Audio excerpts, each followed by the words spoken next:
Happy Easter Monday on YourView. Welcome to the show. I am Morayo Afolabi Brown. As always, I have the ladies with me. Alaja Nima Akashat. Zibiri, how you doing today? I'm fine. So I have a couple of apologies. I had a younger brother's wedding in Port Harcourt. Emmanuel Inaku, he finally got married. This is my brother. He's approaching his 40s and we're on his neck. So the wedding happened in Port Harcourt on Saturday. I couldn't go. I'm working. I'm sorry. I wish you a blessed, happy married life. I hope to meet your wife very soon. Also, was my younger brother who was his best man's wedding. Oh, fine brother. I saw his pictures. That's Yeah. the only Akasha. This is our fine young brother. So, happy birthday, IB, and apologies to Otumba as well. It was his daughter's wedding, and I was absent. Happy married life to our younger sister and her husband as well. Yes, it was a lovely wedding. I was there, yes, over the weekend. Myself and Waiki were there. She's married to a man from Taku from Zimbabwe. Yeah. And it was so nice to see the fusion of the culture. It was really just such a beautiful experience. Congratulations to Otumba Sunday. Congratulations to Otumba and the bride and his the beautiful groom. wife I also. couldn't make it as well. Oh yes, that's you. The You're supposed to ravaged- I was going to come, but chicken pox ravaged my house, and by that Saturday, it was obvious that I didn't want. My mom was the one nursing everybody, and it has affected. She was now not. She didn't have chicken pox, but she was tired. She was weak, coughing, and all of that. So I couldn't leave everybody like that and say I'm going to a party. It wasn't just appropriate. So his daughter's name is Felicia Abosede. Was Felicia Abosede married to Taku Pavin. When I saw that name, I was trying to understand where the name was from. Zimbabwe. It was Zimbabwe. And it's beautiful to see cross-cultural relationships. So you're fine. I'm good. Somehow, in the midst of my driver got it, my housemate got it, my 3 children got it. I survived not having chicken pox. I'm very grateful to God. You had it before. Hey, I've never had it. There's only one. Just soon. And we hug. No, don't worry, you're good. I did Namaka fresh in the building. First time meeting Amaka, by the way. Oh, nice. Yeah, hi everyone. Hi, Yes, so yesterday was Easter and I had a wedding and it was party. Hey. And Flavor was in the building. Hey. Dancing. Agbabola. He's my favorite. So I danced, I partied so hard last night. That's Yeah, nice. I had a That's blast. good. That's true. How was Easter? Easter Sunday was nice. We were in church. Church was fantastic. Lots of dancing, celebration, reminder of the resurrection power. All the prayer points was about everything that is dead in your life. Come back. That was the prayer point across churches on Sunday, but we thank God for that. Saturday, I was also at Belkota for the wedding. I went to my daughter. It was fun to hang out with her. Friday, I mean, it was just a nice weekend. Yeah. Tomorrow, I'm off to Paris. I have a conference at the Nigerian International Film Summit. It's happening Thursday and Friday. It's hosted by Ijoma Ona, I believe, and she's a good friend of mine, and we've been together for a while. So she invited me to come and speak. So I'll be speaking at a panel. The DG of NBC will be there. MD of MultiChoice will be there. A few other international TV stations will be there. So it's a good place for TV's entertainment to also be. And I'm pretty excited to be attending the conference in France. So I'll be off for a whole week. I'll probably resume next week, Tuesday, by God's grace. But I'm really excited for this. I'm excited for you. To me, I love traveling. So anybody traveling like me was like, oh my God, please take pictures. Let me see. But yesterday was a boring Easter for me because we were supposed to have family over and my husband said, we can't bring people into a house that we're trying to get rid of chicken pox. People to go to church. He said, do you know that it might still be your children they are still not totally? I said, okay. And you wanted to hitch a ride with me on Saturday. Look at you. Yeah, I feel like it was just pulling my ear. I mean, I don't think all those things. Let's go on at least you have someone in the house who does. Short break. When we come back, we'll look at the front pages of the papers. Stay with us. We'll be right back.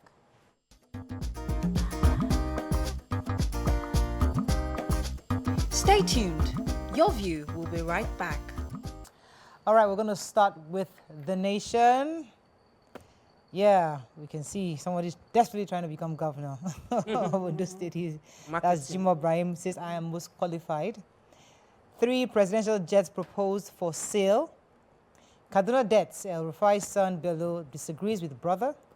Clergymen leaders preach peace, love to mark Easter. Okay, which story are we taking here? I have the Kaduna drama.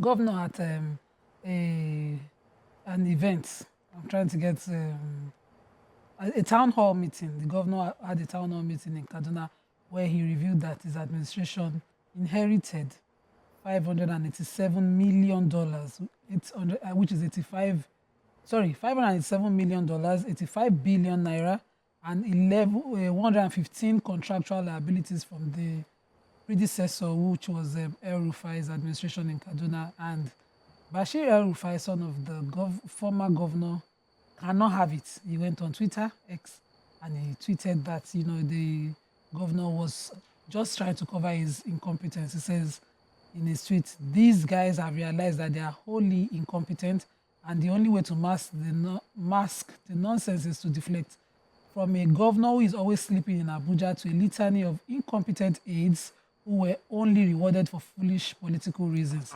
But then we had his reply from another APC chieftain, Ibrahim Amadu, who claims to be his brother. I'm trying to see how. He says that he sides with the governor, that the governor did nothing wrong, revealing that he had inherited some debt. And he says he distances himself from what Bashir had said, and said that he's loyal to the governor. He says, what is wrong in the inability of the former governor's son to comprehend the rationale behind the disclosure to the public?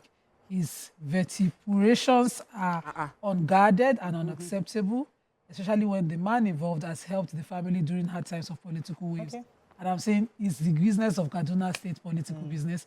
If the governor says he inherited certain things, you come and rebut it with evidence. Not insult. Not insult. It was done in Anambra when Obiano took over. All right, let's take that story in the nation.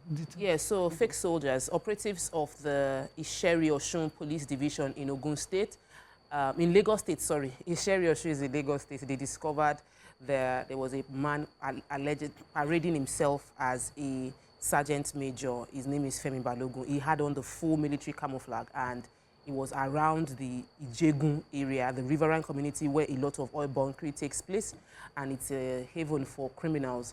The army he's been on the army's wanted list. Apparently, he has been parading himself as an army officer before, and the visibility patrol along Fagbile Estate in Ijegun caught him. The police spokesperson, Benjamin Ohudeyin, already confirmed his arrest and said that the military has been contacted. They confirmed he was a fake military, he was impersonating, and that he will be charged to court. And it's worrisome that somebody can have you can disguise and be fully unrecognizable as a fake military person. We need the police to do more of this so that we can have more trust when we see someone wearing the uniform. Exactly. Okay, so I have 3 presidential jets proposed for sale. Cost of maintenance now a burden to government. 3 jets in the presidential air fleet are to be sold off. It was launched at the weekend. This is part of the cost-saving measures being adopted by the Tinubu administration. This is fantastic. And we can remember, like sometime in 2016, during the Buhari administration, 2 jets were put on sale, but nothing happened. Yeah. Yes, they ended up not selling them because I heard one of the bidders, instead of paying $24 million, reduced it to $11 million. So they decided not to sell. So 3 planes have been now penciled down for disposal. The main reason is the cutting down of high maintenance costs. I think officers in PAF were particularly concerned about the frequency of maintenance and how much it costs the nation, especially in this economy. The president decided to let off the aircraft that constitute the most burdensome. So that's a good one. So an investigation has confirmed that the presidency might have incurred over $5 million as maintenance fees in the past few months. That's ridiculous. So this is a good one. You sell it to international, different countries across the world. Yeah, so anybody that wants to buy. Even within Nigeria, we don't have any company that can, or any private person that can start maintaining that kind of $5 million. That's a lot. The Punch. Easter, governors, senators beg Nigerians say hardship over soon. TCN raises the alarm over planned attacks on power facilities. Police begin search as Benue man drowns in Ogun. Confusion as man dies in car during Good Friday service. Delta bloodbath. Fleeing Okoma villagers lament hunger and snake bites. Dangote and 106 others get tax holiday. Over 2.5 billion naira investment. And banks eye Euro bonds, foreign investor for 4 trillion naira fresh capital. Okay, which story are we starting with? We'll quickly do the human interest So this man, an indigenous of Benue State, is Sunday Oga, had reportedly drowned in the Enyinwa River in Odogbolu local government area of Ogun State. According to his friend Abayomi Otusoya, he came with him to that community on a visit and suddenly disappeared. So he later looked around for him and he was reported to have gone for a swim in the river and he has not been found. So he made a report to the police station and a search has started for him. Most likely the cops, if they can't find him alive, the police assures that it is their business to ensure safety of everyone in the area. And the spokesperson for the Odogbolu Ogun State Police Command has confirmed this. The commissioner also says he extends his deepest condolences to the family and loved ones and that his command remains committed to promoting public safety and preventing tragedies of this nature. So let me take the other human interest story. There was panic on Good Friday after the middle-aged man identified as AJ was found dead in his car at Mechanic Village in Idimu area of Lagos. Punch, are you taking that story? No. Punch learned the deceased was attending Good Friday service in his church located in that area, and the late AJ, who was a member of the church, reportedly stepped out to get something in his car. And as he stepped out, he entered his car and sat down. An eyewitness who spoke to the Punch correspondent said that he exchanged pleasantries with the AJ. Unfortunately, he didn't respond. He didn't get back to him. So he knocked on the window and found out that he had actually passed on. And that's when he raised alarm to other members who now rushed out to the church to see what was going on. Efforts were being made to revive him, but he was already foaming from his mouth. And that was when they realized he was actually dead. Oh, so sad. So really sad. May so rest in peace. TCN raises the alarm over planned attacks on power facilities. Following Thursday's national grid collapse, the transmission company of Nigeria has raised the alarm over a planned attack on its facilities in Zuba, Gwagwalada area of the Federal Capital Territory. The TCN spokesperson, Njidimba, disclosed this in the statement on Sunday. Mba said that there were alerts of planned attacks on the power installations in Zuba, calling for heightened vigilance, while reiterating the firm's commitment to managing the national grid and ensuring its stability amid ongoing challenges such as the persistent low gas supply affecting power generation in national grid. He said TCN grid controllers work tirelessly day and night to balance the grid and prevent any kind of disturbance because, see, the weather is really hot. You have no idea. The weather is with AC or fan, or you put everything on it. Please, no, they should not steal anything. We are begging them. They should not disrupt the small light that we are getting. Please. I beg. It's really, really painful. I mean, this is a Nigerian fact. We in the Nigerians are the ones destroying these pipelines. Sad. Like government is not doing anything about it. Let's go on a short break now. When we come back, we continue with our review. Stay with us. We'll be right back.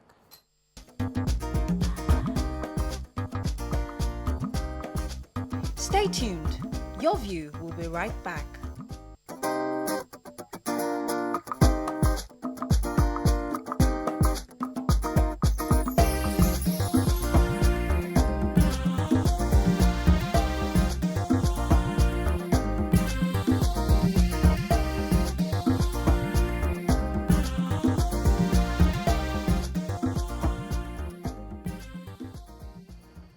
Thanks for staying with us. Moving on now to Daily Sun.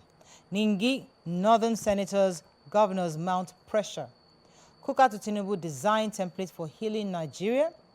NDLA intercepts Qatar-bound illicit drugs concealed in African salad, dried vegetables. Gunmen rob, set ablaze luxury bus with 59 passengers on board. Why Ashon LP convention says Obi. Police said IPOP ESN in Enugu. FG to provide 2.5 million prepaid meters in 5 years. Serap gives Sani 8 other 7 days to account for 5.9 trillion naira and 4.6 trillion naira loans. Okay, which story? So I think we should start. Let me start with this terrible new trend, this terrorist attack on passengers. So gunmen rob, set ablaze luxury bus with 59 passengers on board. That's terrible. So it says it was a narrow escape for 59 passengers on board an Abakaliki-bound luxury bus on Good Friday night when armed robbers attacked them at Ijebu-Ode, Ogun State, and set the vehicle ablaze. The daredevil robbers had earlier stripped them of their belongings and locked the vehicle from outside before touching it. But what would have been the most horrific robbery scene in recent time turned out not to be, as the passengers were said to have smashed the windows and jumped out of the bus before it was completely consumed by the raging inferno. Thank God.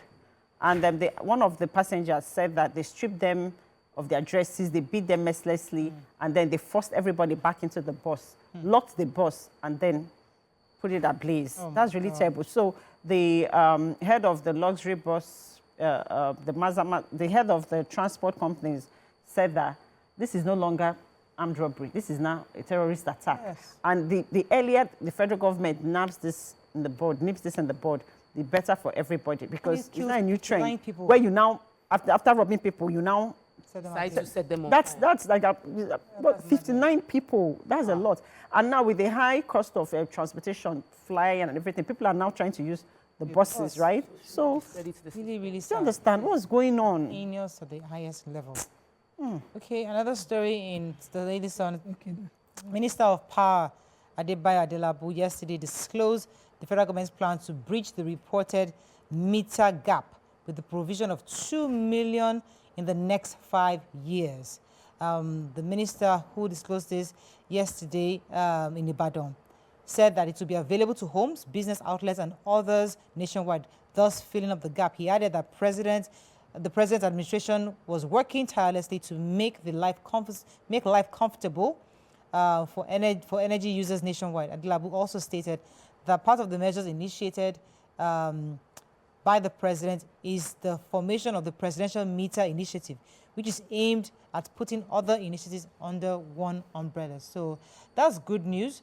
That at least 2 million is not a lot, really, compared to what our demands are, but at least it's the starting point. In the next 5 years, we should get at least 2 million prepaid meters. Major headline. Yes, the Ningi crisis with the Senate president. Aside the northern senators, now you have the northern governors joining to make peace. So they are actually blaming the 3 senators from the south, Senator Bamidele, Senator Lamileko, and Jimo Ibrahim of Ondo, as being those who mounted pressure, who put fire in the firewood, who poured petrol on the fire for the Senate president. They had insisted that the apology of Ningi should not be accepted. He deliberately lied against the Senate by saying that there were 2 budgets being, enforced. Padded, that the budget was padded. There were 2 budgets being executed by the executive. But these governors are saying that this would not have gotten to this point. And they are trying as much as they can to see that, Senator Ningi his suspension is lifted and that he resumes back. I want to take the story of NDLEA. Apparently, a Qatar-bound passenger on just last week, Thursday, was attempting to carry 10.7 kilograms of cannabis hidden within dried African salad, abacha. And they caught her at the MMI, International Airport, MMA. Her name is Chidinma Agbazwe. Chidinma Agbazwe is her name. They also reported a situation where they found 2 suspects. They were caught with different types of drugs. They were caught with 842,560 pills of opioid, tramadol, about 15 liters of codeine, 569 grams of molly, and the guy, Okeke, tried to bribe the NDLE officer with 5 million naira cash. Both the drugs, the 2 men, as well as the cash have been confiscated. And this is thumbs up to the NDLE officer. I wish we mentioned, but I know there are many upright NDLE officers, and we need to celebrate them because it's not easy to turn down a 5 million naira bribe in this economy. And so we applaud all NDLE officers for the good work they are doing. There were several other reports about Bayelsa, the drug bin, people that were caught in Bayelsa. There are different types of drugs apparently, and all of them are being pushed in different society. Hard ones and the traditional ones and the ones that are in pill form. And let's just educate our children. And then the cannabis is more like it's leaf. So, okay, are we done with Daily Sun? Yes, we are. Moving on quickly now to Vanguard. Recapitalization, banks sweat over exclusion of 3.8 trillion naira retained profit. Why Nigeria's oil belongs to the north by Usman Bugaji. Our leaders behave like men in drunken stupor, says Kuka. Tinubu's aide, Tanko, in verbal war with Peter Obi. Easter, Obi others give other task for Christians on love and sacrifice. Excuse me. Eco Disco, Dr. Tunade holds fort as MD CEO. NSIA to governor, stop asking Tinubu to curb insecurity in your state. And Okwama residents trapped in forest send SOS to Tinubu and Oborevori. Okay, so I have Dr. Tunade's story. So the Eco Disco MD, according to the Vanguard said they have run their checks and all the facts indicate that Dr. Sonda, who clocked 2 years in office on March 30, remains in charge of Eco Disco, even though all the drama that we read the past weeks. They said that she's an accomplished professional with, 22 years of extensive experience in financial management, with a doctor's in financial management and entrepreneurship and a master's in business administration. But since she assumed office at the disco, she has achieved remarkable milestones. They said she has had the highest ever monthly collection of 15 billion and the lowest ever ATC and SIC losses of 15.69%. That's this success relaunch, and she successfully relaunched the meter asset provider MAP scheme and the installation of 110 transformers within the Ecodisco network to alleviate overload challenges, just to name a few. She's also was one of those who first of all opened her financial statement in 2022 to the public, and she's continued to set more milestones. I'm happy that she remains the MD. She's deserving of it.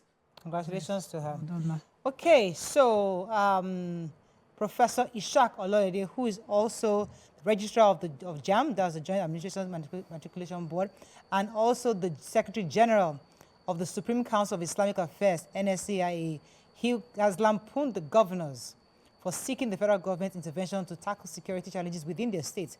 According to him, the president alone cannot handle every situation in the country, hence the need for all 36 governors to look inward and fashion out local means of neutralizing criminal elements and end banditry in their various jurisdictions. He was saying this while giving a Ramadan lecture titled Duties of Muslim Citizens in National Development in Ikole Ekiti.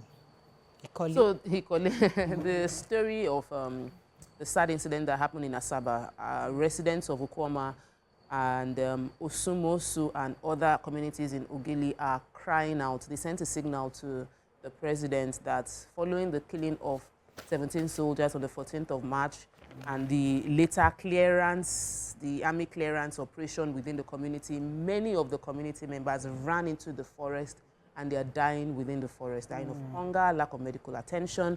They have complained that they need medical care, that too many people, old people are dying in the hiding places. The residents have struggled to get in touch with leadership within the community, and they've sent a message to the governor, they've sent a message to the president, and they've also asked the Niger Delta Democratic Union, NDDU, and Warri-based lawyer to demarcate the boundaries of the communities, because some people were not involved in this. Their communities are different, but they don't have the they can't go to their places, and that if the NDDU put a proper demarcation, it would stem the communal crisis that has been rocking the community, putting a permanent end to the issues within that community. So I'm hoping that there'll be a swift response from the government side to the challenges happening to these people within the area of Ogili South community. Moving on now to the Nigerian Tribune, our final paper.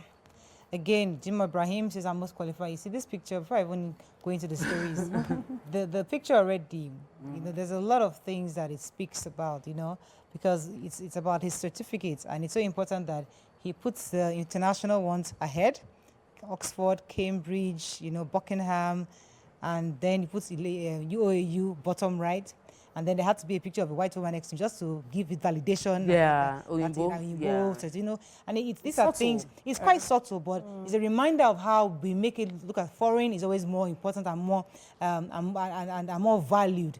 And it goes from the head, from all of us, even leaders. We all do it in different ways, but if it is reinforced again by the leaders, these things are subtle, but we should just pay attention to it, that he's just trying to validate his credentials by putting a picture of himself and a white woman, just to show that now you both give me certificate. Anyways, listed commercial banks may require combined 2.8 trillion naira to meet capital requirements, says report, We are reaping what we sowed yesterday. Nigerian leaders are like men in a drunken stupor, says Kuka. Ekiti indigenes sue government over airport project, demand contract documents and financial details. Okay. So, based Who has on Reverend fresh Kuka? analysis from, no, I have the Okay, go ahead. 2.8 trillion. So based on the fresh reports from the Lagos-based Afri-Invest West Africa Limited has estimated that certain listed banks would require 2.8 trillion to meet the new baseline that the CBN has set.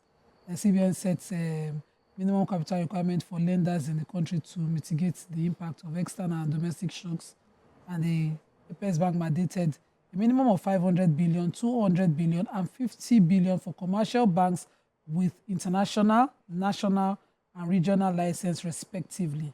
So international 500 billion, national 200 billion, regional licenses 50 billion. The CBN also set baseline for merchant banks at 50 billion and non-interest banks at national 20 billion, regional at 10 billion. It specified that minimum capital for existing banks should comprise only paid-up capital and share premium. And they went inside the story to indicate that only one bank can, at this time, as in buy, make it to that amount. The other banks, they named them. They said those ones need to join Parapo. I don't want to name them. Please. To raise Send me that report. I need to go and study the banks. Yes. So I know where I will my money send is it. and see who is merging with Yes. who. We're all kind of nervous. But I was shocked that one of this red bank did not meet. Hey. Let's go on a break. Shock, catch me. Let's go on a break. When we come back, we continue with the show. It's our Easter special. Stay with us. We'll be right back.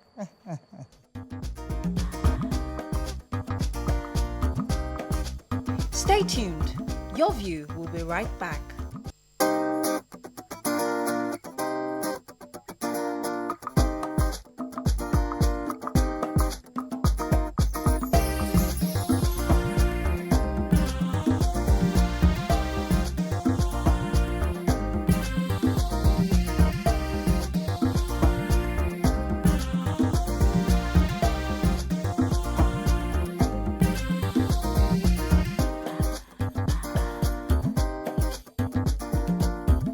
Thanks for staying with us. So we found a video of an elderly couple fighting over money for feeding. In the video, the elderly woman is heard saying, "Give me money to eat. I am hungry. Did you buy any land for me? Look at me. I built a shop there, but it was destroyed by you. Give me money. I'm hungry. Bring that wallet out. I need to be fed." And quite a few people have commented on this, one of which is Commissioner of Police, Dolapo Badmus, also commented saying that she was actually really touched and compassionate about this and said she was willing to see what she can do to support this couple for at least a year.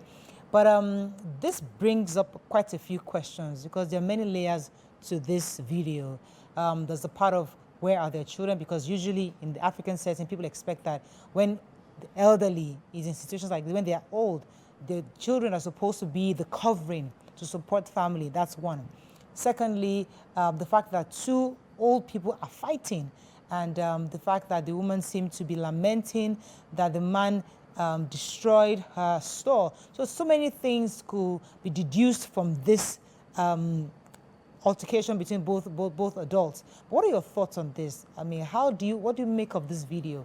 You can call us on 081 0764 1679 090 241 6340. You can also tweet to us at TVC. Can I please hashtag YourView TVC so we can read your tweets? I'll also be happy to read some on YouTube also. Nima, let me start with you. It was quite heartbreaking. These people cannot be less than 80, 85. And these are people obviously living in some type of poverty, and it's clear that the woman is angry and the man also seemed quite upset at each other. So I was so worried that old people fighting. I mean, how are people in their 80s fighting over what? What are your thoughts when you saw this? Let's start with your initial thoughts. So when I saw the video, I could relate. I'd seen old people fighting in marriages before. And initially, just looking at it without the audio, I thought they were playing. Yeah. I thought it was a marriage, it was a celebration of older marriages surviving. And then when I listened to it, that was what broke my heart. Exactly the same dynamic. So a man who's disempowered his wife, refused to invest in raising his kids, sending them to school. So you have the wife taking one child to one relative, one skilled worker, putting the children somewhere, and the children are still struggling. And so they can't show up when they are old. And the woman is now saying, give me food now. I mean, like this, we go there, give me money to feed, because now she's old, she's disempowered, she doesn't even know how to earn, and her kids can't show up. In the old age, they are strongly blaming the man for every of their life's problems because he failed to plan. So you see, those days, men will say, let me eat first. You people, you'll be all right.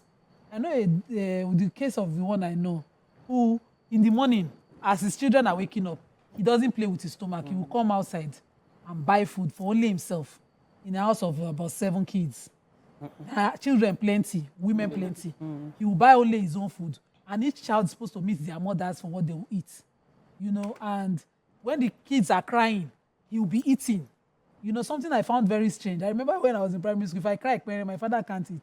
I have to be full first before anybody. Let me show the video so that the viewers at home can have an idea what we're talking about. For those who are not on social media, go ahead, please. Ọ̀rọ̀ alẹ̀ fún mi ni, ọ̀dọ́ mi lókòwò ni, mo kọ káńtà síta ọwọ́ dànù, àbá àwọ̀ dànù, fún mi lọ́wọ́ kí n fi jẹun, bóyá àárọ̀ lọ́ọ́ ṣe ń tọ́ fẹ́ ṣe fún mi, lọ́lẹ́ àfìyà gidi sínú ayé, ebi ń pa mí, ara mi ń gbọ̀n, wọ́n lẹ́sẹ̀ yẹn gbé wá. Bàbá Díwájú rẹ̀ gbọ́ ní gidi. Rẹ̀ gbọ́ ní gidi. Fún mi lọ́wọ́ kí n fi jẹun.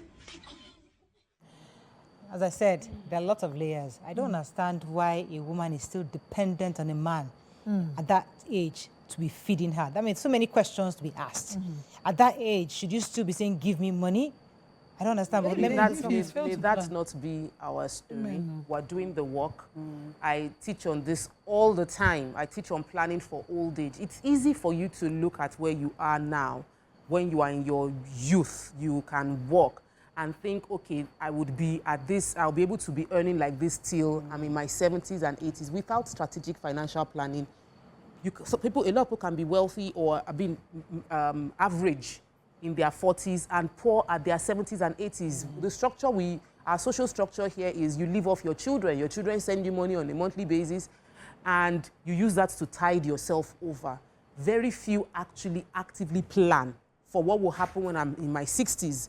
What would maintain the quality of my life in my 70s? And it is intentional planning. It doesn't just happen to you. And we're moving away from the stage where this is happening, though. I feel like this age we'll still see some people in this age that would experience this, but no woman, young woman of today in their 50s should not be self-aware enough to plan where their money and income will come in when they're in their 60s and 70s, and it shouldn't be on your children. It has to be intentional. You must plan ahead. I look at that woman and I feel this is why we preach financial security for women, financial inclusion for women. We preach financial empowerment for women because we don't want this kind of thing to happen to anybody. It's not right. But on a lighter note, they say that when children are sending money to parents at home, send to both. Because sometimes if you send to the man, this kind of thing, maybe they send money to the man. Maybe that's why she feels the man has money and he should give me money because probably our children sent you the money and you are now holding on to it for your own personal need as opposed to, if you want to send money to your parents, send daddy's own, send mommy's own into separate accounts so that there is no division or quarrel, because I feel that might be the reason. Okay. The woman says she's hungry and she's shaking. This is poverty. No, in a further society, this should not happen to anybody, even if they don't have family members or they did not plan for their retirement. It shouldn't. Maka, your initial thoughts on this? Okay, so this is sad, but then I like to take the positives in every situation. The positive here being that, wow, at 80 or over 80, they have the energy to fight, to still have squabbles. That's good. At least as they are relating. They're going to live long. They're going to live long. At least they still have something to fight about. So I'm taking the positives from that, right? Then, but secondly, I also disagree with what I said now about like, you know, having to plan for your 60s or 70s because anything can happen. Like, for example, my mom, she retired as the regional manager for one of the prestigious banks in Nigeria. And this is like over 10 years and they've been in court over their pension, right? And like 3 judges have died on the matter. Wow. They're still going back and forth. You can plan all you want. Most of the pensioners have died. And these people have to still pull money together for their lawyers and everything. So you can plan all you want. You can have women inclusion, financial, whatever you can plan. Anything can happen. Societal. Yes, and then we don't also know the structure in that family. The structure might be that the husband has always provided. If the husband has always provided, then the wife is within her right to say, bring that your wallet, bring out money, give me money for feeding because he has always provided, right? Then, but I don't agree with the fact that she said she opened the kiosk and he scattered it.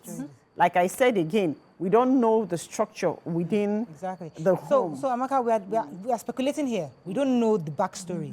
And because we are just looking for different angles that we think. Because when a woman says, you destroyed my store, that's also you did not, Damiloko, you did not open business, start a business for me. Okay. You did not invest in me. Okay. You did not allow me do my own investments.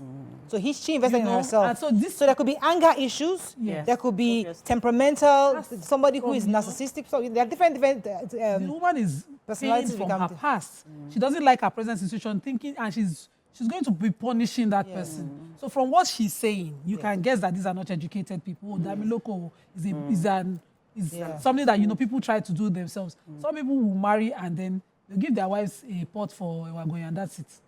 If she let her born 12, that's her business. And she's the one that knows how that pot will train her kids. You know, so Okowo, start a business. Whatever the kind of business you start, that's what the woman will use to raise her family. But in this case, this man did not do that, which is some cultures you will see. Once he has done it, he will say, I've already established you. Yes. If the woman is thriving, you say, it's me that established you. If she's not thriving, you say, you are not a good money manager. So why did she stay in that kind of marriage? You see, it goes back to today. So we are looking at it in different angles because many women today, you're in this marriage where your husband doesn't support you. You are forcing yourself to empower yourself. Even your own personal empowering, he still destroyed it. Yet, women like this stayed. And now you're fighting each other over 80 saying that you did not give me food. I'm thinking, so, because lots of people are in that situation today, even young couples, talk where you'd be surprised. A lot of young couples are in that situation whereby they are not happy with their wife, they're not happy with their husband. Both of them are they're just managing each other. And then because of the kids, they're sticking together, like, let us just manage it. But this is part of the results of let us stick together. Which at first I didn't like the video. I felt like, who recorded this? These are old people in their vulnerable. Probably they fight often, and that guy let me just record this one. But I am grateful for the person who recorded and put it out now because many of us can see an example. This is not a movie. You know, when you sit in a movie, you'll be like, Hollywood likes to, Nollywood likes to exaggerate. This cannot happen in real life. How can the woman say, I'm hungry, I'm shaking, and then she's dragging a very old man? It's just Nollywood drama. But this one, in real life, it's a major shock that should reverberate through the minds of everybody that is planning to grow old. Because anything can happen. What if the man is not alive? For me, I like to take responsibility. I feel like if it is to be, it is up to me. I'm not going to blame a man that I'm hungry and shaking. Yes, if a man says I cannot run my business and I understand the importance of being financially empowered, I will let the man continue with his life and go to where I can because this cannot be my future. And so women should stop the idea of saying, he said I cannot do business. Oh, he said my wife must be a full-time housewife. What will happen to you might be this. What of those of us that want to be housewives? We desire to be housewives. If you want to be housewife, you'll have invested. You tell him to invest for your future. He should buy you house. If he wants you to be housewife, he should buy you 2 houses in your name so that you know that cash flow is coming from those houses. You must plan ahead for being housewife. So if a man says be housewife, ask for the asset that will take care of me in my old age. It must be secure and it must be in my name. Because if not, old age will come. Maybe the man has Alzheimer's or something, and he's unable to perform. He might not be able to get into his account, but you have spent your entire life as a woman dependent on a man. And then in old age, you say hunger is shaking you, God forbid. So that's for somebody who didn't do something. There are marriages that the woman is forbidden to own her own assets. You will move. And they will find religious books to back it up, and they're lying. Because I don't know any religion. Well, the one I practice doesn't say women should not own their own assets or start their own businesses. you're talking of a situation where the woman has some freedom. So the man will say, I will not give you money. The woman will say, okay, but I can do what I like. So she goes to Tokwe, goes to Morayo, gets 20 naira, join it together, and she has her own finances to start her business. But some men will say, say, I don't want you outside. Somebody will look at you. Your shape is too shapy. Your yellow is too yellowy. I don't want you outside. And then he says, I want you indoors. And then fast forward 40 years into your marriage, you are helpless, you're in this situation. Sure, you will not beat that man as this woman is doing when you are hungry. Okay. Let me take this. Come to Amaka. Samuel was calling. Thanks for calling. You're live. Oh, I'm so sorry for Samuel. Amaka, what are your thoughts on this? So it takes me back to what I always say. Choices. Marry your kind. Follow your kind. You don't need to force or beat anybody in 2024 now. Don't be so. As an individual, self-love, you have to love yourself and ask yourself, what's my 5-year, 10-year, 20, 30 years plan? What do I want out of this life? What do I want to achieve? Do I want to be a housewife and depend on a man or another human being squarely? If the answer is yes now, whatever comes with it, you take it, because if the person wakes up angry, that's how your day will go. If the person wakes up sad, that's how your day will go. But if that's not what you want, then you make different choices and different decisions, right? Because I don't understand how in 2024 someone will tell you you cannot work, you cannot do this, you cannot. You know that you came out. This life is not rehearsal. This is it. As you want to come out in this life, you don't want to make a mark. You don't want your name to be printed in the sands of time. You don't. Amaka Orakwe was here. You don't want that for yourself. That means I don't understand the self-love people practice, but if that's what you want, if that's what... But you see, ladies, there's a part of us who've not spoken. I have a caller. Good morning. Thanks for calling. You're live. Yeah, good morning, Morayo. Yes. How are you? Very well. Go ahead, please. Yeah, actually, when China was here last week, we discussed about this in terms of train the children, train this and that. And that's not what I'm saying now. Hello? We can hear you. Go ahead, please.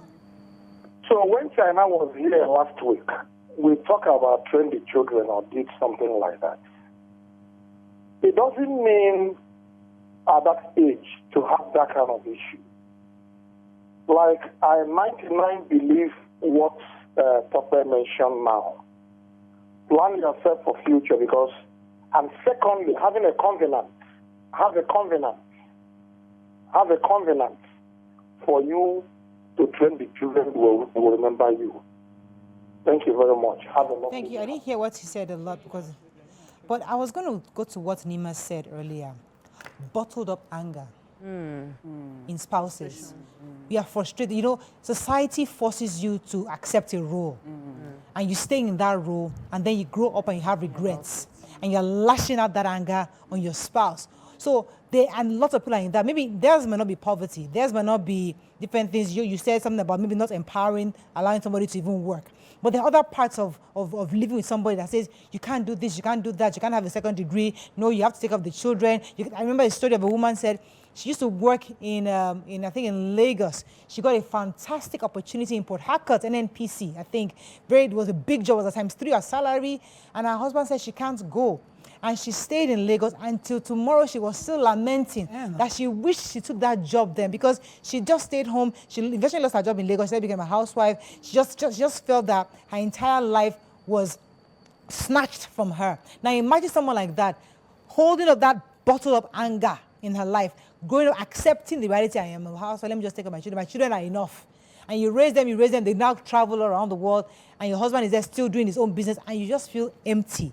And you're still dependent. So that frustration is part of what we may be seeing in this woman's anger. So how do we avoid this bottled up anger and frustration that we all just carry in the name of, let me carry my own cross? This is a much more easier case compared to, so you still have it good. It's just that one time experience, you've not been able to let it go. So maybe if you have therapy and talk to someone, you can actually let it go. I mean, your economics are not bad. You're not begging. It is not like the man disempowered you enough for you to be in this woman's case, where you are totally broke and hungry and helpless. So you can have the talk. Once I had an event I wanted to go about 8 years ago. Can I pause you for a second? Someone from Just called back. I don't want to lose him again. I think we lost him. Go ahead. You're talking about this. I think he's lying. So I had this event, and it was an evening event. My husband just couldn't process going for an evening event. So a friend of mine and myself were invited for that event. It was a close female mentors kind of thing.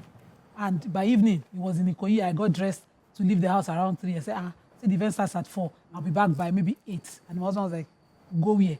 Do what? Without driver, without security. I beg, sit down. And so I didn't go for that event, but my friend went.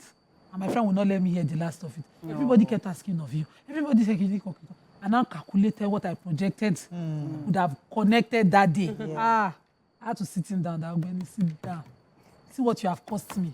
If this opportunity comes again, and then I don't think I'll be able to let it go, I want to be able to forgive you for it. I didn't know. I'm so sorry.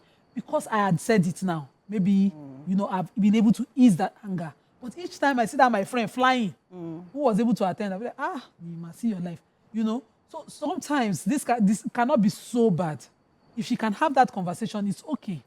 If the person you're married to, you can't talk to them about how something hurts you, how important things are to you, how, your sacrifices are not being... Some people, we can talk to them, they're response. They'll not answer you. They don't answer you. Hey, it's the same thing. Talk your talk.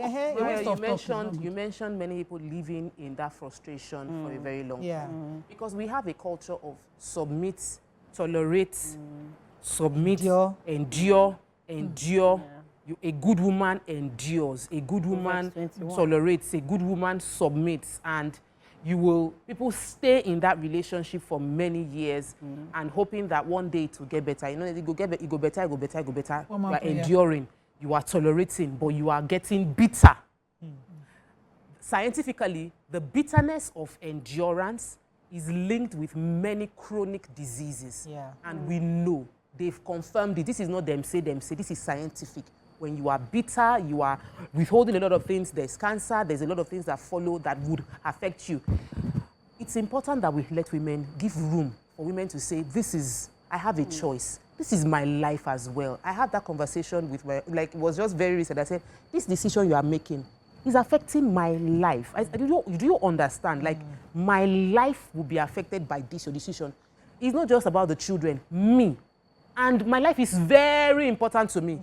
So think very well. I was like, please, think very well before you make this decision. Because it would affect not just me, but our children. And I want to follow you, but I need to be convinced that you have given it deep thought. It's not your ego, it's not your pride, it's not just what everybody around you is saying. I think that we need to raise our women to be able to speak up and be able to fight for what they strongly believe in. I wish this old woman had fought for her shop. She had fought for that kiosk. She had fought for her financial independence because she would not be crying and shaking with hunger if she had fought earlier in her life to be financially independent. Now she will not be hungry. Exactly. Yes. So I remember, I think I have a caller. Hold on, Maka. Hello. Good morning. Are you there? Okay, I'm going to shop. We're going to come back. I'll start with you, Maka. Stay with us. We'll be right back. Stay tuned. Your View will be right back.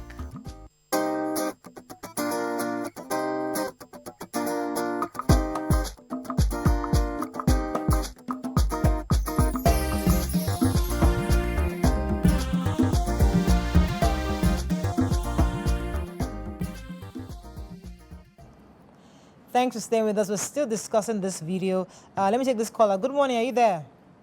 Yeah, good morning. You're live. Go ahead, please.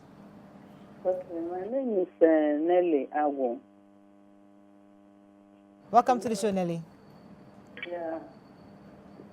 Yes, I'm happy to be here. Go ahead. Don't listen to the TV. Listen to me directly. Go ahead. Hello. You're listening to the TV. Yes, talk to me directly. I'm being disturbed by the woman's video you are playing in the background, but I'm just hearing Aram Igbo. Okay, basically what I want to say is I key into what. We have to cut that line. She kept listening to herself on TV. All right, so I was going to come to Maka. I mean, we're wrapping up on this. But we've not touched the issue of the children. We don't know if there are children involved in this. We don't know how, even though, yes, we're trying to live in a modern world where don't depend on your children, but even if you don't, your money is not going to totally fend or care for your family. But in the least, children should at least send something. Don't you think that the kids are also guilty of this? Yes, so for example, supposing the kids send something, or maybe they send to the man's account, and maybe that's why she's saying, bring out your wallet and bring out money. How about couples that don't have kids? Or how about couples that had kids and their kids are late? So, you know, we have to take it from different perspectives. Yeah, it should be depending, because I can remember, like I said again, choices where in the past, when I was dating someone that said he didn't want me to be traveling so often for work. And then and then that year, I told my sister that this year I'm going to be a Proverbs 21 woman. Submissive, in fact, everything. And my sister said, okay, let's watch. And then an opportunity, big opportunity came up within the oil and gas industry. And I now called him. I said, the CEO, that I have to travel, this opportunity came up. He said, don't I know that they are supposed to call my man to take permission? Like if we were married, don't I know that they're supposed to call my husband take permission before? That day, I forgot that I was a Proverbs 21. It flew. As in, I went off. When I was gisting my sister, of course, I took my opportunity. When I was gisting my sister said, what happened to Proverbs 21 woman now? I said, but she was an industrious woman too. She was also a woman who was taking care of her things. So the Proverbs 21 doesn't mean that you just be subservient or but you know the way the moral aspect, like the way churches preach, submissive 21, you have to do this, so answer to the man. Let me take this call from Mrs. Ola from Ikorodu. Thanks for calling, madam. You're live. All right. Hello, can I start speaking now? We can hear you very clearly. Go ahead, please. Okay. I'm a first-time caller. Come to the show. Please, on this topic you are discussing, I felt for the old woman and the old man. So, actually, we cannot really say the two couples, they don't plan their life. But much of the problem here lies in the hand of men. You know, they are Nigerian men. They think they have all what it takes over their wife. Actually, it may be the hunger, because the man did not allow the old woman to trade when she was younger. That makes the woman to stand up against him now. But it's late. It's late, so we need to be prayerful. And thank you very much, Ola. Which goes to what Tokwe said earlier. If you want to fight early. Not when you're 80s, 70s, now start regretting. If you want to have that hassle, that they want to haggle it out, better start haggling now with your husband and try to get what you want. Because I usually say in your 30s and 40s. That posts these things online, it's wickedness. And that was my first thought, that, when I come on the show today, I'll say, like, who was that wicked person that recorded this? Now I'm saying, I'm grateful for the person who recorded it, because now we can see a sample of what we never want to be like. I'm the vice chairman of my zone, my community, and we were doing a meeting, and the people were like, a lot of them, you know, people that come for community meetings, a lot of them are retired. They was like, I'm retired. What I do in my time is I volunteer for many organizations, and I want my community to be safe. And he said, I have to focus on my investment, that he had to sell some properties in Nigeria and bought properties abroad. He said, because I don't want to stress my children to be paying for my business class ticket for me and my wife to travel. He said, all I just need is to earn about a few thousands of dollars on a monthly basis, 1,500, 2,000. That way, if I save, I can buy my ticket for me and my... Like, that's a man already. He's retired, though. He's in his 70s, and he's still planning and converting some of his Naira investment into another investment, because he realized he's spending, all his children are abroad. He wants to visit them, and he doesn't want to burden the children to pay for his tickets. He said, I know they want to buy me economy, and I cannot fly economy. So I made my wife must travel business class, so I must reconvert. We were having the, and I just appreciated the wisdom from a retired person, for me as a young person, to know how I'm planning my finances ahead of the time, not depending on my children to be the one to sort me out in old age. I think we can wrap up on this. Yeah, go ahead. So I just want to say that fight that you want to fight, if it is not productive, that's your key to step out. Exactly. Not asking everybody to just jump and leave their marriages. I'm just saying what I have experienced. Let me take our final caller. Okay, go on. Go ahead. Sorry about that. I took Alaji from Jos, and I'll come to you. Yeah, good morning. Alaji Ahmed, go ahead, please. Yeah, how's everything? I'm greeting every one of you in the house. Thank you, sir. Thank you, sir. Happy Easter. Wish you the same. I always enjoy your program. Thank you, seriously. Sir. I always enjoy your program. See, this thing is not funny. It's not funny at all. You see, when you have a wife at home and you can't plan for your wife, in fact, you get yourself to blame in the future, especially when you are getting old, or especially when something happens to you. Don't think because you are having today, something might not happen tomorrow. No. When you are in this world, when you are going out, you need also to plan for your wife. You need to plan for your future. Once you are doing something and you are getting something, call your wife to attention. My wife, if you really love your wife, call your wife. Don't even have any biased mind to her. Let her find something doing. Then you plan with her towards the future. Though it's only God that has everything at hand, but whatever you lay your hand on, God will prosper it. Thank you very much. Yeah, Ahmed. This case, I had a person whose sister reached out to me on an abusive marriage of a younger sister up north. And this lady entered the marriage not knowing that she was going to meet a senior wife. She made that one being thoroughly abused. TSV, domestic violence case, serious one. So she joined and they continued with both of them. She strategized within a number of years as she was having kids to make sure that she leaves that marriage with something. So whatever money she got a master's. The money she had a PhD in that marriage with the beating. Proper planning. With the beating. And fast forward to last year, she reached out to me for legal services. I said, okay, if you can get yourself to Lagos free, we did not even do any court case. She have removed. And she has started to empower herself.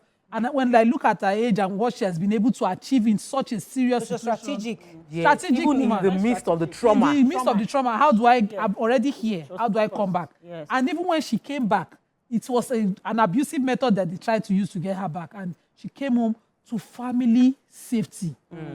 Now, that's important. Everything that worked hand in hand, because for the father still alive saw the gory pictures and things that had happened over the years, and he was in tears that he put his daughter. We have to wrap up on this, but remember, we need everything to work together for our good. CP, the Lapo Badmo, said that she's going to see what she can do to support these people.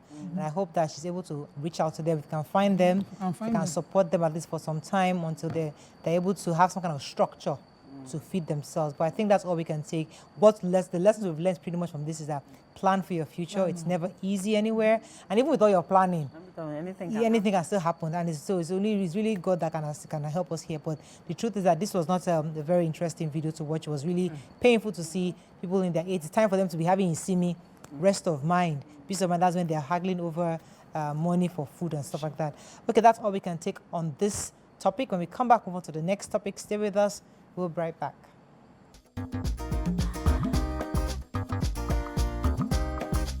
Stay tuned. Your View will be right back.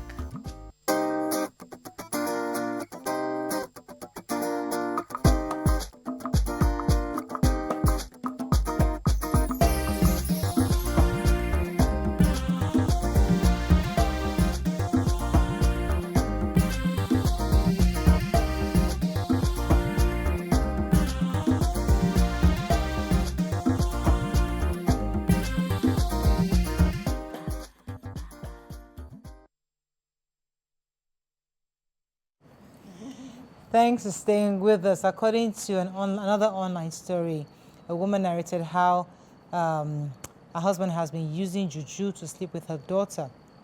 According to her, she says, I have failed as a mother. I was guarding my daughter from the outside world and forgot to guide her or guard her from the enemy within. This sad story caught quite a bit of attention online, and it reminds us again of a story of Dr. Femi Olaleye, who also recently jailed for a similar story. But in this particular case, this woman felt that she has failed her child for not guiding her or guarding her against the enemy within. And lots of people are also in this situation. You would think that when an Olaleye story happened, many would have understood the importance of protecting the girl child, especially even the boy child. These days, there are lots of helps that are molesting girls and boys and girls also. So what are your thoughts in this particular case, though? Her husband is molesting or is raping her child. Her daughter is possible. I don't know if it's biological father. I don't know if it is a stepfather. We don't know the details. But mothers find it difficult. I don't know why today mothers still make these like an issue of conversation, to ask for help, you know, they'll look for somebody to, and this is happening. And I'm thinking, this is a no-brainer. There's no conversation in this. There's the fact. You shouldn't, I don't understand, but people still feel the need. People still feel the need to ask for help. It's a panic. This situation. It's the panic because, like, for me, it's open and shut. Yes. There's no, can I discuss? There's no discussion. There's no discussion. There is arrest the person and get it. I mean, but arrest where you have, you know, like, it's not an easy decision to make. It's a shocking experience to anybody that finds themselves in that situation, and you just want to be sure you're not insane. You know, like, because at the end of the day, in most cases, we are more conscious of the uncles, the neighbor, the security man, the driver. We never think that it will be incest. And so when people find themselves in incest, there are many categories of conversation people need to have. Would I want to arrest how would the other siblings feel about the situation? How will family members feel about the situation? How would everybody now get to know that this is what I'm going through? The entire world will know that this is my experience. Like, it is a whole lot of what you will see as not necessary or important, but we can't wish it away. People will think that way and feel that way. So maybe what you now get is support from those you reach out to make you feel like, go take it to court. You need to do this to support your daughter. You need to do this regardless of how the family will feel about you. Culturally, what we do in this situation is you hide the situation, resolve it within the family. I say, like, let's resolve this thing at home. Let's not make it a public thing. It should not become a public shame. But she is valid in reaching out. Amaka, let me call you. So, like, back in the day when I was living in Port Harcourt, I visited my tailor, and I met a lady with a newborn baby and like a 3-year-old girl, and she was crying. She was weeping bitterly. I kept wondering, like, what's going on? So the seamstress, the tailor, told me, please, I should give her some time. I shouldn't be upset, you know. And she kept, you know, hushing and speaking to this lady for a while and consoling her. After a while, the lady got into the taxi and left. And I asked, I said, what's going on? She said that the lady has been crying, that her husband has been molesting that 3-year-old child. I was so mad. I said, why didn't you tell me? She said that they're trying to, like, hide it and everything. I said, okay, why has she not left? Has she not called the police? What's going on? She said that the woman just had a newborn baby. She doesn't have a job. She doesn't know how she's going to leave her husband. She's trying to still hush. I was so mad. A 3-year-old child. It goes back to, I don't know, I understand all the various factors people can consider, but I think we need to start getting people angry about stuff like this, where it's not time, because when you think about it, that's when you introduce all the factors. But the moment something like this happens, I don't think women should start processing. It's something that should be automatic, where, you know how when you live abroad, automatic you do 911. You don't even think of when something wrong with you, 911 automatic. We need to start getting women to that point where these kinds of issues is not up for conversation. Yeah. It's for immediate arrest and prosecution. I know, Nima, let me come to you, because this is your area. You have lots of people here that are persecuting all sort of cases like this. Titi Revival. I know. I sent somebody to her. This happened. Interestingly, I got a call. I'm not going to mention the name of the person that called me, because I gave her Titi's number immediately. I said, call Mrs. Vival. She would definitely be. This to found out a teacher has been raping, was molesting a child during examination. I'm still going to bring her to probably talk about when they're ready for this conversation. The teacher molested the child while they were doing an examination and told her he would give her the answers, the marks. Oh my God. At that age. This was a child. This happened very recent, though. Very recent. I told her, please call Titi immediately. That she will be all over this case like white on rice. So you cannot go wrong with Titi. But let me come to you, because for this case, too many unsubstantiated claims for me. So they use Juju to sleep with the girl. They use Juju blindfold on me, spiritual blindfold on me. So I cannot see. So I can't see. You know, it just doesn't just tidy up properly for me. I think that this woman actually failed in the sense that she wasn't an on top of things mother. I know that I'm not going to sit here as an African guy and say there's no Juju, but I think everybody just uses easy excuse when it works and it doesn't work for you. So you're in a house with a man with this kind of tendencies, and you'd rather just say, oh, no, Juju. Why I'm saying this is because there was a case of a former neighbor.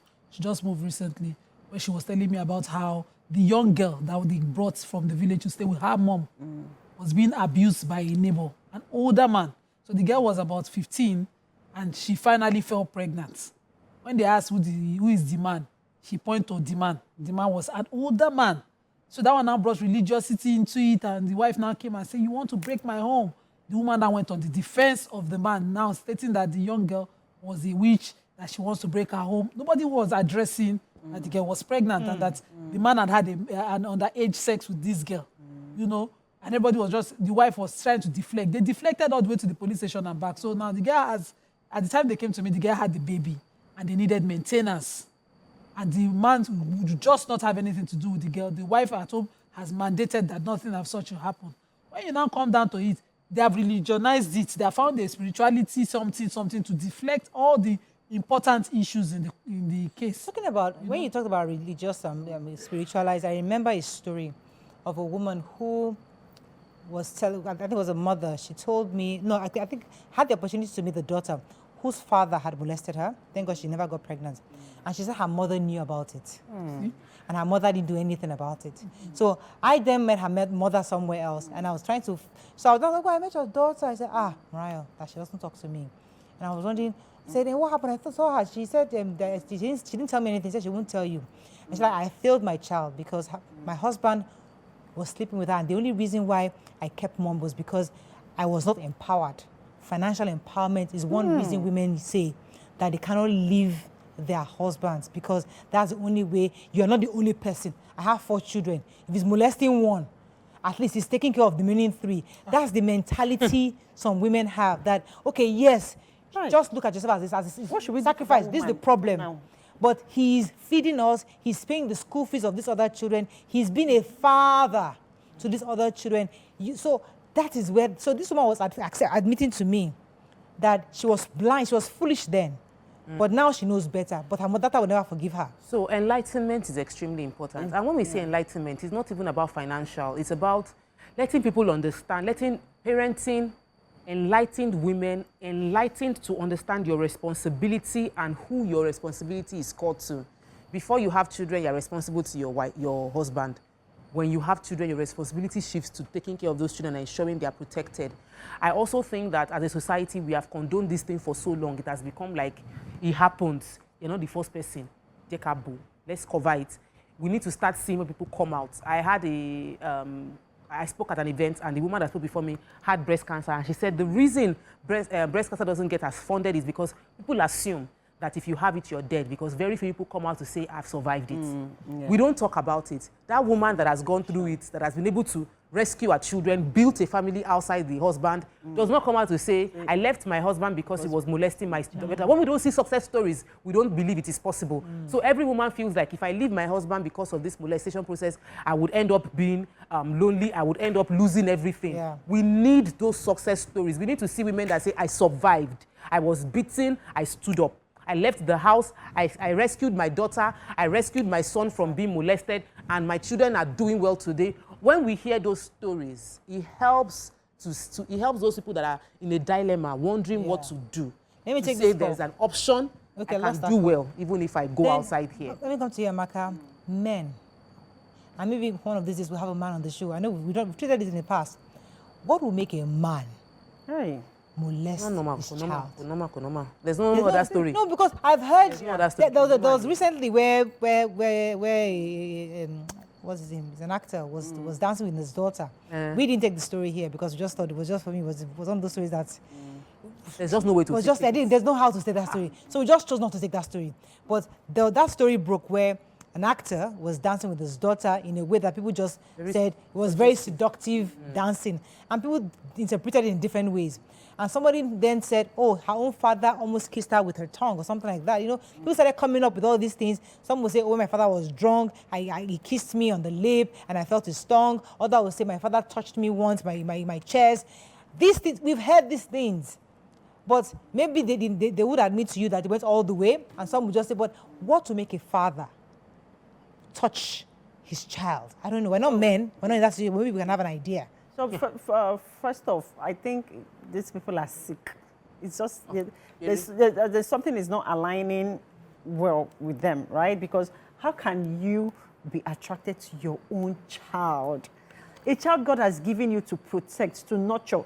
It is sad. There's nothing right about it. So I want to believe that anybody that's even doing this, right, is sick in the head. And then secondly, we're in an African setting where most times people, it takes me back to the Juju thing, right? So most times people do things out of spirituality, for spirituality powers, or that, okay, they said if I do this, I have to sleep with my child, maybe to make money, or maybe I have a certain kind of a terminal illness, and they said that the only way I can get cured is if I sleep with my daughter, or, people come up with so many. You find out that in some traditions, the way they say the first daughter cannot marry because the father has to be sleeping with her, the father, people, a lot of things really happen. And people know about these things, and they still condone it. Because how can you, as a mother, what do we say about that woman that knew and said because of money, because she was not financially, she must be, But Amaka, there are also stories of women who have slept with their sons. So there's a part of our brain that doesn't interpret that this is my child. I'm asking, I'm asking, because maybe if Gobia Juju was here, she has all these psychological things. I know it's a mental problem, but there are some women that will sleep with their husband died many years ago, or call me, and he'll sleep on their bed, and before you know it, he's now somebody they are touching. Things are happening. So it's a mental situation, but the truth is that there are some men also that do the same thing with their children. We mystify what we don't understand. Yes. It's a culture. If this water is carrying people away, is a God in the water that is carrying them away. So if we see something that is unusual, we want to just assume that this thing could only have happened because there is a spiritual dimension. Let me pause you a second. I have Dr. But a lot of times it is mental. Olusegun's been holding for a minute. I'll come back to you, Tokwe. Dr. Olusegun, you're live. Go ahead, please. Thank you. Thank you, sir. Very much, man. You are doing a great job for our nation. Thank you, sir. And I know that government is taking note of many things you are saying. And he has given us a leader who is a father now to us. And this is talking about elderly. I think a point I want to make is that government has been planning for every stage of our life, from when we are born to, should plan for all the stages, from when we are born to when we die. Now, if this crisis were to be a student crisis, they will take it to National Assembly and break their door that they are hungry. But these elderly people of 70 years and above, they cannot do that. And that's why they are putting their heads together to fight. So what government should do in any restructuring that will come is to plan for these 70-year-old and above. There should be a specific plan in the Constitution that gives them access to resources of Nigeria so that they don't need to even depend on their children. So by doing that, we are relieving the burden on the people who are having... Thank you so much, Dr. That's an important point you forgot to mention, that the truth that other countries, there's plans for older people. I think it's Medicaid in the US or something like that, or Medicare, where they actually help old people and you get certain stipends every month. So those are part of the insurance that a country's social security, a country should provide for its citizens. So you're absolutely correct. That's where we have a proper structure in place, a proper system in place to protect old people so they don't have to depend on their children. Going back to the topic we're talking about, this woman also in that story, she didn't go about it well. In the story, she said it was revealed to her at a spiritual house that this was happening. She says she acts dance around the house, and her daughter that she's trying to dress up to go out also acts dance. So she went for spiritual prayers, and they told her to do a certain thing, and she would dream, and that her daughter will also reveal some things to her, which was then how she found out that her husband was doing this. So she's not going about it truly well. But the part I want to deal with is the part where she said the daughter also said the man was making... Acknowledge what happened to her. So she's now threatening to kill him, that she's gathering evidences. At this point, you work with the right people. Yes. If, for instance, through the day Lagos, she will just be at the DSVA because it's possible that he drugs her. That's why she acts dance. It's also possible that he drugs the girl to have sex with the girl. So if you take them, there will still be residue of such process in her bloodstream. Mirabel Center, they do that. When they do their psychosocial support, they take everything. So if it is an inducement through drugs or something, they deal with it. They gather the right evidence. Because if you now approach a court, this man will just get away with it. He will walk free with this kind of attitude of if you can't come to court and rely on spiritual dreams to prove this. You know, so she's just not doing things well for me in the story. And I think the pity party is unnecessary. She sounds educated enough. I'm sure she's emotionally broken at this time. But it is time to pick yourself up and find justice the right way. So when you say fine, let's work it as justice. So God forbid today you find out, a woman finds out her husband is sleeping with, and you're not in Lagos. Lagos, we know go to where to. Now, other communities outside Lagos where there might not be a proper system in place, what should a woman do? Okay, so NAPTIP is in every state. NAPTIP is also one of the agencies that do this. So go to the nearest police station. Or NAPTIP office. And if you must gather evidence outside Lagos, if you don't have Mirabel Center and all those recognized agencies in those states, approach the general hospitals in that state and state your case. Hopefully, you don't find a doctor who is also hiding his... and they'll start telling you to collect money. Let me come to you, America. NAPTIP. NAPTIP is the agency to go to. Okay, so let me come to America. Let me have Teresa. Teresa, thanks for calling. Hello, good morning, Mariah and Co. Good morning. Good morning. Today's topic is making me to shed tears because this kind of a thing happened in my family. I'm telling you. They are reminding me what happened 20-something years ago. My cousin raped his daughter, the only daughter he had. I'm telling you, the husband is a banker. One day, I think that particular day, I don't know how God, did the whole thing. She left the office to the house only for her to find her husband on top of her daughter.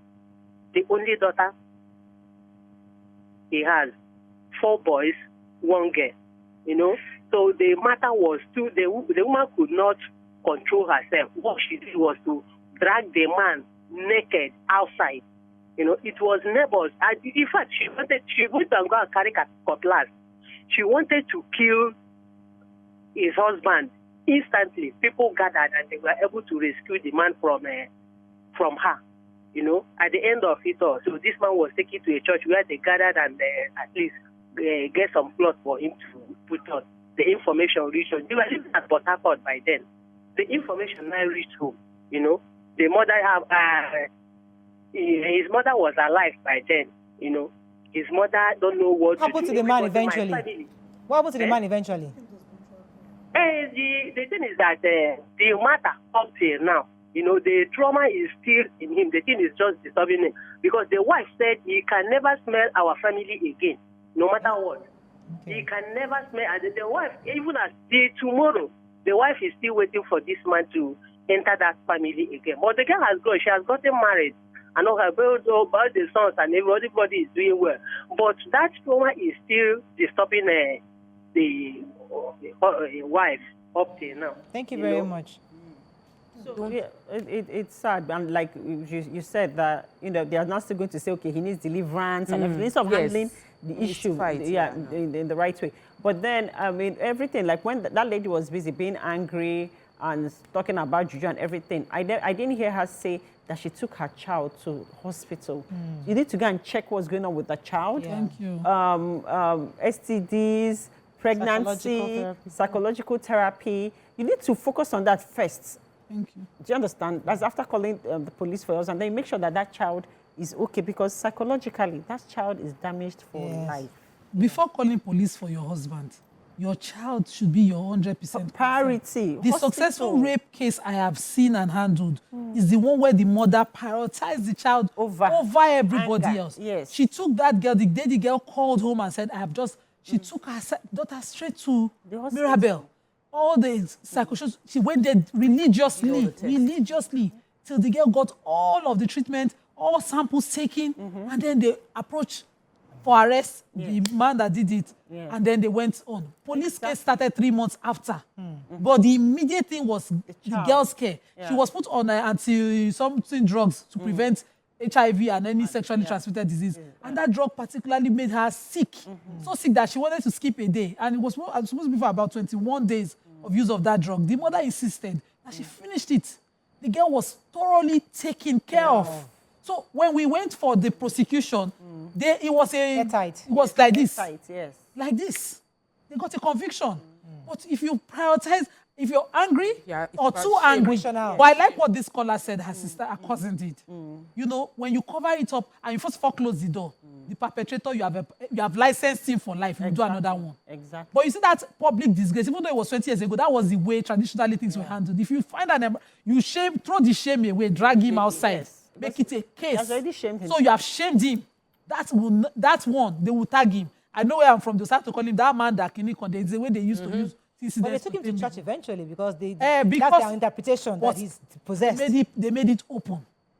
They made it open so that girl might no longer be such a victim in her life again. She received assurance from her parents and her community. So thank you for the word assurance, because some parents, some people that are just very, very, I don't want to. I'm trying to find the right word. I don't want to say laid back, but some parents don't like that exposure. They don't want. They have a big name. They don't want people adding it to them. That XYZ's daughter was raped too. It was her father that touched her. So because of that, they are very, very careful in coming to a miracle center or coming to me, please, I need help. So sometimes the child needs an assurance on however you take. So aside from you trying to protect your name and identity, what your child is seeing, observing is even more crucial, because it will help her in future to help her dignity as a person. Okay, I was not raped because I allowed it. I was raped because the other person was the guilty party. But when you make it look as if it's all about family name, protecting, what you're doing is damaging the child for life. And I like you're correct. That's first question from the mother, that how did you go? How did you dress? Yes. Mothers do that. Say, how did you sleep? How did you kinikon? That kind of questions could kill the confidence of the child to want to pull through. Then if the child is sharing something with you, especially those of us who have daughters and their children decide to share something with you and they expect you to keep it private for them, you have to continue to reassure that if I'm going public with this, it's for your best interest. You must start from that point so that she doesn't feel betrayed. We've seen cases where young girls will come and they tell their mother that it never happened. Yeah. That I don't know what my mom is saying. That's worse. Yes. The girl will open hand and say, I don't know what my mom is saying. So you need to reassure her and you need to follow through. What you are following through does. When she sees you stand up every time through the matter, she believes that in this world there's justice. Yes. It's not that when you follow her for you say, now we don't know what to eat. So we don't have what to eat. We have to go back to the perpetrator, You have to follow it through. But which sane mother will put name above, like it just shows you how shallow-minded you people surprised. are. You were surprised. That's That's the even popular shallow. one. It's just And you're wondering, like I said, the bigger why? the name, the more you protect the name. People stay in broken marriages. People stay in. They are being beaten. A child being molested, and your own is named. Let's take your comments on social media as we continue. I don't know why I was tweeting. Good morning. Hello, I have a call from Stanley. Stanley, thanks for calling. You're live. Hello, Mariah. Good morning. Good morning, Stanley. Yeah, you're doing well with your crew. Happy Easter. Happy Easter to you. Yeah, you see this issue you are treating this morning is very, very important. You see, let me tell you, some of these problems are due to sometimes negligence. And let me tell you, it happens between man and woman. I've seen a situation where you have all these women employ male house help, even younger house help for that personal purpose. Okay, and secondly, we see this issue of it's a general bad behavior. It's a general bad behavior. Yeah. Okay. So the only way we'll solve this problem is, number one, our culture. Do you know that in some Arab words, you don't even mention this because the man or the person involved is going to be killed? In the Arab world, you sleep with your daughter, you sleep with a minor. They don't even mention, they don't even bring it to the public so that they can protect the name of the family and whoever. But then the culprit is going down for it. So it's just here in Nigeria. Even some parts of the core north practicing Muslims, you can't see it. It happens. But before, the culture and the religion has already taken care of it. Stanley, there's a school of thought that says that when things like this happen, the best, and this is another angle, the best thing is to keep it quiet. Heal within, help the child, get the father to ask for forgiveness, and just wrap it up. The child will still grow up normally, gets married, and everybody moves on. The father will be sorry that it's westernization that makes us bring it out to the fore. And when you bring it out to the fore, it brings more shame, it brings more depression, it brings more frustration to the family, and that's what causes the problem. Because when you are enlightened, you feel like, oh, I must speak my mind, I must share my truth. But how other people have found a way to handle this, let's cover it up. I believe that priority should be placed on the mental health of the child, because many people never recover from that. What you see, the facade outside is like it's okay, but the person actually, in most cases, are not okay. Yeah, but you don't know the person's not okay until the person's an adult. Yes. As a child, the child might become brilliant in school because it happened to her when she was 3-4 years old. Yes. She might not even know. And we need to also, like I said, we don't hear stories of these things. Yeah. And if we don't hear stories, we cannot draw up example. We don't have data to judge how it works out, to reference. But what we know is that if a child is molested, even without being a family member, it has long-term. Even when they repress the memory, even when they don't remember, it has long-term psychological effect on the child. Now putting a situation where the child is molested by a family member, a trusted person, it's a worse scenario. They have a trigger every time they see that person.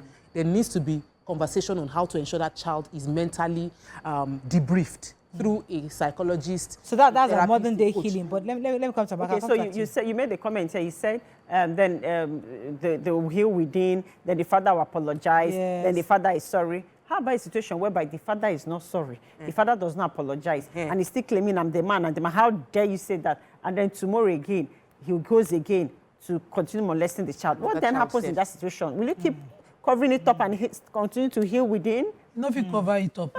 There was one that broke these blogs. She survived her mom, but her dad decided to sleep with her.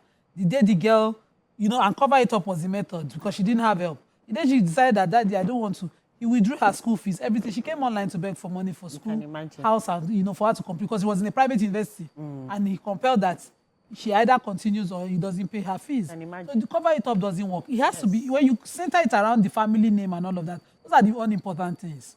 Family name, after a while, some family name, now that picking go rebelliously destroy the name. Because, you people did not put me first. You can't sacrifice any child over family name. Let me take this call from Kingsley. Thanks for calling, Kingsley. Yeah, good morning. How are you? Morning, sir. How can you cover a shameful and evil things up? It's not good. Honestly, it's like meeting your wife, flirting, or having an evidence that your wife messed up, or you had an red-handed, you got your wife with a man. How can you cover it up? It's like as if you killed somebody, you go to jail. The family may forgive you. The husband may forgive. The wife may forgive. But the landlord cannot, the land or the woman cannot forgive you. So 90 or 100% issue of this to expose and inform everybody that look at what is happening, look at what is happening. How can you cover a shameful thing that a man that climb on a daughter, or let's assume you see your wife or you see your husband red-handed inside a bedroom? No, cancer is no. We need to expose it. Forget about the trauma. Forget about this. Okay, look at what the last caller says. The girl later married. Call the shameful thing, call the bad thing a bad thing. Thank you very much. Thank you very much, Kingsley. Let's take a few comments on social media. Someone says, even wealthy women don't leave their abusive husbands. Fiona says, yes, NAPTIP helped my friend when her husband was sleeping with her 3 daughters, all less than 7 years old. Oh my Lord. Before our eyes. That's not normal. No, it says even wealthy women don't leave their don't leave. husband. So it's not about names sometimes. It's not about name. It's not about being independent. It's about the society. You know, I think I've shared this story with you guys before. We were talking about the trauma. You know, I mean, sometimes you look at the good sides of. I had a car accident in the US, and that accident, part of my memories, the doctor told me that for life, it's gone for life because I shook my brain. So he told me that there are some parts that will come back over the years, others are gone for life. So when I moved back home, I will never forget that party. I shared it before. I went to a party at the Obus Palace back then. And it was a gathering, family members were there. And there was this particular guy. I know the face. I know this man. I don't remember his name, but I just started shaking. He was looking at me, he wanted to come and greet me, and as he was approaching me, I was practically shaking. I was not trying to find in my memory, like, what is it about this guy? I couldn't find it. But I was literally shaking when this guy was coming close to me. And the guy was looking, he had this sheepish way of looking at me. Oh, she's all grown up now. That kind of look. And he was coming to come and say hello. And as he came, I couldn't even respond. So these things, but you see, the point I was trying to make is that what you don't know won't hurt you. Might not hurt you. Well, it might not hurt you. Because I'm just trying to look at the other side of the conversation. So you are molested at 4 or 5 years old, and maybe your mother found out and just got the guy arrested, whatever, and find a way to help you out of it. But you as a child now grow up and society is not telling you, that thing that happened to you, imagine if you had no memory of it, maybe you still live a normal life. It's not possible. No, it's not possible. It's not possible. There is always, as in when repressed memory still influences your decisions in real time. The repressed memory, the one you're not conscious of, your subconscious still reacts. You will not know why you're doing what you're doing, but the actions of the past play and have effects on what you do in the present. Aside from that is the fact that when you don't call out, when you cover up, another person gets abused. Why do we talk about this thing? If one person gets raped and you cover up, 6 others, 10 others will get raped because you do not say anything. Your silence is exposing many others to the same shame. That's why the developed country had to create a directory, or what they call that stuff. Yes. That every sexual offender had a sexual offenders record, because they realized that sexual offenders are not one-off. In most cases, the boy probably had raped the sister and did not say anything. Then now he's raping his daughter. If the list had come out, when you were marrying him, you would have known that I have married somebody that has a record of raping minors. So I have chosen to marry. I will protect my own children. Fantastic. So we need to have that record. We need to talk about it. We need to speak up. And we also need to share the stories of success after. If somebody said, oh, I was born... Ellen Paul's story is so powerful. Oh, I'm a product of rape, and here I am doing all these things. Anybody that is a product of rape can always say, that is Ellen Paul. She, as a product of rape, did not turn out bad. I will not turn out bad. We need stories, we need testimonials of people who have survived being molested by their parents or something like that, so that we have a model to look forward to, that it's possible. So the sexual offender record is even extremely important. I think I have a caller. Hold on one second. Adekunle, I'll come back to you. Adekunle, thanks for calling. Oh, lost that call. Sorry, Adekunle. You can vet anybody at all, especially coming close person that will be working closely with you and family members. I think Governor Fayemi also had one in Ekiti also. Yes, it started with Lagos under BRF's government, and then the records are moved. NAPTIP now keeps a national record of sexual offenders. You can just check anybody's name, and with this new our NIN number. Yes. You don't want to be a sexual offender. No. Your number you just be there. Record. Yes, you'll be there. So I wanted to talk about those cases of women being shot by a gang of family members. So now this is not the husband, but the husband's brother. So there was a case where we had, I think it was on YourView, we had that call, was online, where a woman was being molested by her husband to shush over the brother who had raped his niece in his house. And he was saying, you want to destroy family. Family is threatening her. Everybody is threatening her. That's even the worst case. In the least, walk away with your child. BC is saying here, it says, if you can stay in an abusive marriage, you can stay with when your child is being molested by the father. It's one and the same process. Because if you can't love yourself enough to take yourself out, you cannot help your child. No. So these are things that you must know. You must be able to walk away.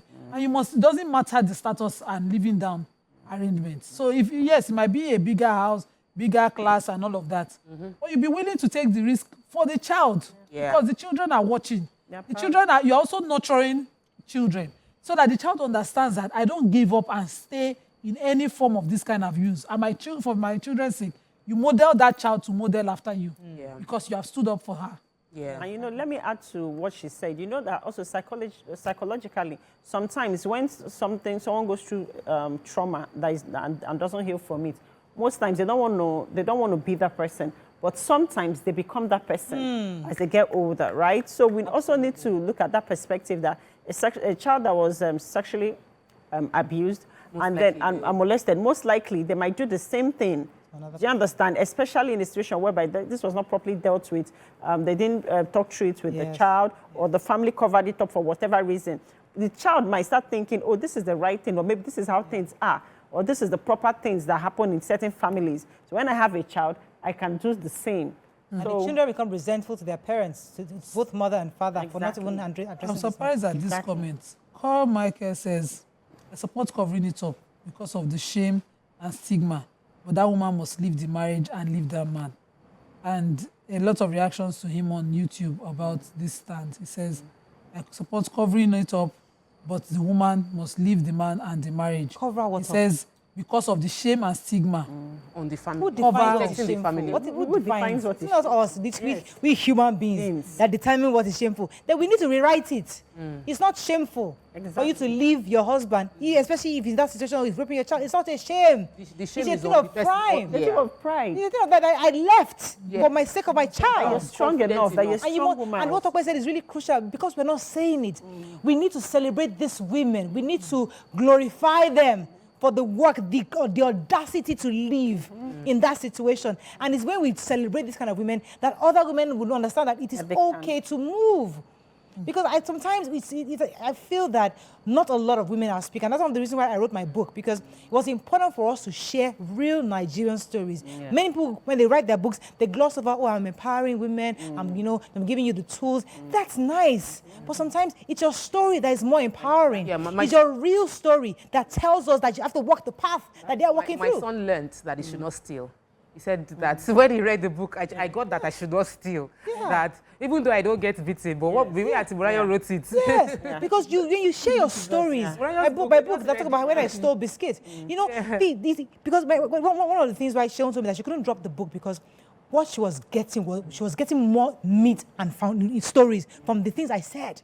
So it's not so much about giving us the tools, the 5 clinical. They're great. They are great. But people need to learn from us. So more Nigerians, more women out there need to speak up. Our older women. Older women. Transgenerational conversation. Yes, and especially not just even about being molested, for everything. Even you find out that when women are sick or you have a certain ailment, they tell you hush it. If you talk about it, you might not have a husband, you might not, like, are you kidding me? Someone is sick, you need to speak about it, share your story, so that other people can be empowered, so other people can know that. You just don't even know where your herbalist is. Then everybody tells you, hush, hide. All that we hiding. People say now, if you hide private injuries, it's only you that will to kill. If you share it, you just might know somebody who has gone through it, who has the cure. I think on that note, we can end the show. Thank you, ladies. Happy Easter. We have to wrap up. Hope we learned a few things. As we have a great day. See you tomorrow. Bye for now. Bye.